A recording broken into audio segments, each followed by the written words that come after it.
corruption at this bloated global bureaucracy. Evening, everyone. Welcome to The Next Revolution. I'm Steve Hilton, and this is the home of positive populism. Conservatives were up in arms this week over President Trump's deal-making on immigration. They say he's betraying his base and his populist revolution. I say, judge the president on the results of his negotiation, not the opening bids, and focus on the real threat to the populist agenda that we learned about this week. Let me explain. On immigration, there'll be months of spin and counterspin. Throughout that, keep in mind the right thing to do, the positive populist thing to do. First, while we can all agree that America is a nation of immigrants, and that's a big part of our success, public support for immigration depends on government control of immigration. Over the last few years, our government abandoned any such control. So yes, we need a border wall, and much more. But second, whatever deal is reached on immigration must create an incentive for less illegal immigration, not more. And third, it's un-American to punish children for the sins of their parents. We must protect those who are brought here illegally, but again, in a way that discourages further illegal migration. Now that is a complicated set of outcomes to negotiate. We're just at the start of it. The immigration deal-making is not yet a threat to the populist agenda, but this week we saw clearly what and who really is. In his first TV interview, Steve Bannon revealed what we long suspected. Shortly after Election Day, Senate Majority Leader Mitch McConnell told President-elect Trump to drop his Drain the Swamp crusade. Now, while that may be exactly what you'd expect from Kentucky's king of corruption, it's still important to stop. And outrage it is. Draining the swamp was the most important promise Donald Trump made. The country wanted an outsider to go to Washington and fight the insiders in both parties, whose elitist agenda has for decades made the rich richer and working people poorer. Mitch McConnell probably thinks he can get away with his defense of the establishment because his personal position is secure. He doesn't face re-election until 2020. It doesn't look like the Democrats can take back the Senate in 2018, and there's no sign of a challenge to his leadership. But there are other ways to make him accountable. The Constitution has no provision for recall elections for members of Congress, but it does provide for votes of censure and even expulsion. Most of the recent expulsions of members of Congress were connected to corruption. What is more corrupt than fighting for the swamp against every American who voted for Donald Trump and Bernie Sanders, by the way? Mitch McConnell deserves the most aggressive condemnation we can muster. Waiting till 2020 to vote against him isn't good enough. He needs to be kicked out now. Is the next revolution we need. And by the way, Senator McConnell, we always like to be fair on this show. You are welcome here anytime to defend the swamp and yourself. That's my view, but I'd love to know what you think. Send us your thoughts on Twitter, Instagram, and Facebook at NextRevFNC, and we'll share some of your thoughts later on. But now, here to discuss all that, newly minted Fox News contributor Tomi Lahren. Syndicated columnist and host of the Navarrete Nation podcast, Ruben Navarrete, and Bernie Sanders supporter and former Nevada Assemblywoman Lucy Flores.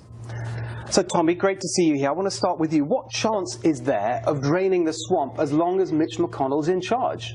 See, and I'm going to disagree with you just a little bit, because I don't think we need to get him out. Here's what I would caution Republicans. Take a look at Mitch McConnell. Take a look at how Trump supporters and just Americans in general are responding to Mitch McConnell and his refusal to drain the swamp. Take a look at that, and then know that whereas Mitch McConnell, he might be safe, you're not. So take a look. And the rest of us, we're watching. So you mean the other members of Congress? So you think that his ability to control everyone else and defend the swamp might be diminishing? Is that what you're saying? What I'm saying is you support Mitch McConnell, you support what he's doing and the way that he is really attacking the America First agenda. Yeah. You watch him and you watch the way Trump supporters and Americans are reacting to it. And take note, because if you want to get back in that swamp with him, hey, you're going to face election. We're going to come after you. So it is the people who are up next year, the people who are into it, they're interesting. Yeah, take a look. Take a look. There you go. So Lucy, as you watch all this fighting on the other side, and a lot of it is prompted by the recent way in which the president has started to reach out in frustration with the Republicans, Sure. the Democrats.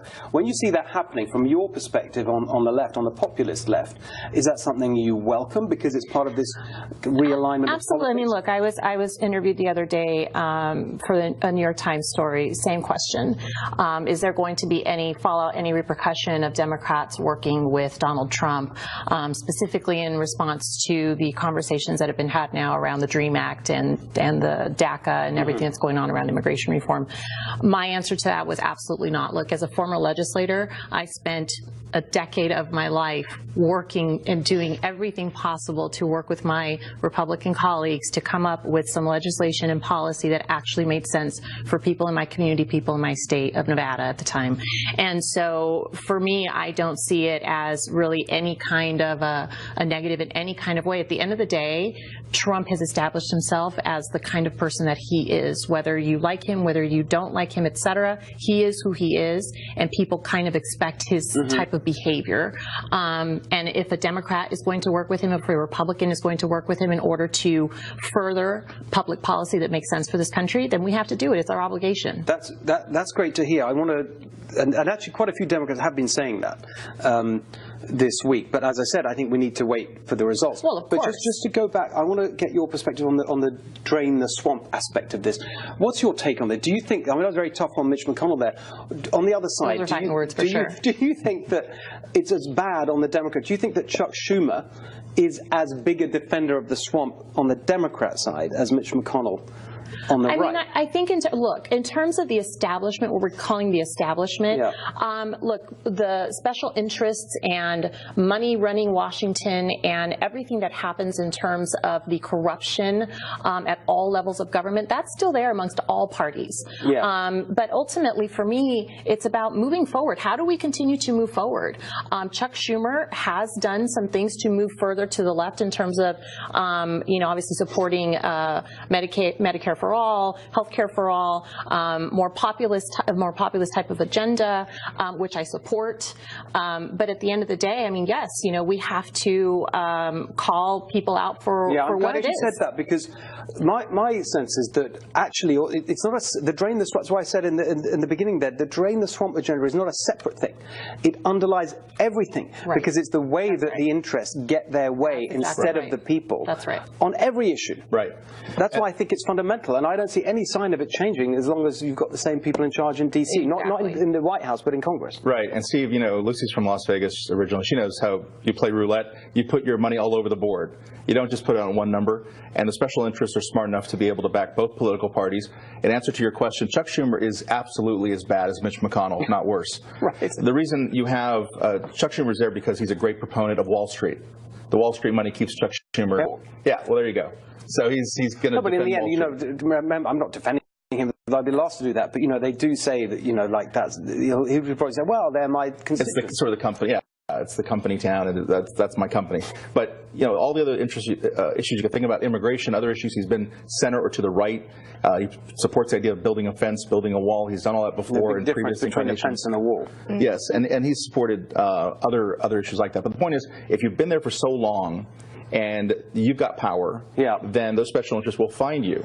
And so there's really not much of a difference between an entrenched that's why I think Republican and an entrenched Democrat. Well, I think you're so right to point to because we've had the revolution, the populist revolution, take the White House, but it hasn't really touched Congress at all, and that's why I was really interested in what you were saying. You're in touch with these. Well, also, I think that the mainstream media is also doing a disservice, both on the left and the right, to what happened last week in talking about these conversations, and it's trying to rile up the base and make Trump supporters angry, saying, why are you talking to Democrats? Well, to go back to your original point, he's having to go to the Democrats because he wants to get something done. That's something about Donald Trump that I've always appreciated, and I'm a conservative, is that he's going to do what it takes to get things done and put America first. Now, I'm still someone that believes we need to build that wall. That is very important to me, but I will say it's not the worst thing in the world that he's meeting with Democrats. If he has to meet with Democrats, if he has to govern from the center, I'm okay with that. Let's get something done, because the last 8 years, the Republicans, They failed us, and that's why we elected Donald Trump. So I hope he remains true to that. No, I agree. So we're talking about the wall because it's going to cost $25 billion. Well, we